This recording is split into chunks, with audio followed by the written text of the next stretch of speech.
I may have an idea here, I'm just thinking out loud now, but it seems to me that it's up to us to convince this gentleman that we're right and he's wrong. Maybe if we each took a minute or two, to try it on for size. Okay, let's start it off. Oh well, I just think he's guilty. I thought it was obvious. I mean, nobody proved otherwise.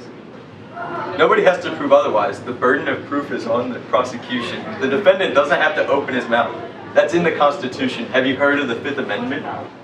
Well, sure, I've heard of it. I know what it is. Well, I know what I meant.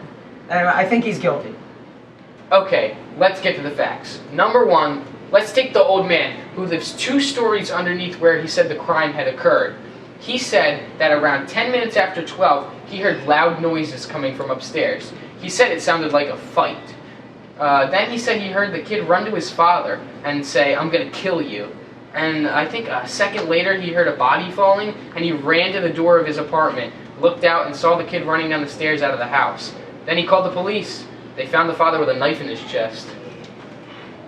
And the coroner fixed the time of death at about midnight. Is there anything else you want to know? The boy's entire story is pretty flimsy, right? He claims he was at the movies. Pretty ridiculous, isn't it? He can't even remember the pictures he saw. That's right. Did you hear that? It's absolutely right. Look, what about the woman across the street? If her testimony doesn't prove it, then nothing does. That's right. She saw the killing, didn't she? Just a minute. Here's a woman who's lying in bed and can't sleep. It's hot, you know. Anyway, she looks out the window, and right across the street, she sees the kid stick the knife into his father.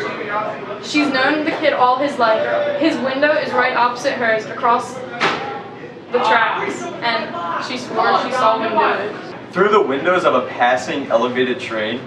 A little bit. Okay, and they proved in court that you can look through the windows of a passing L train at night and see what's happening on the other side. They proved it.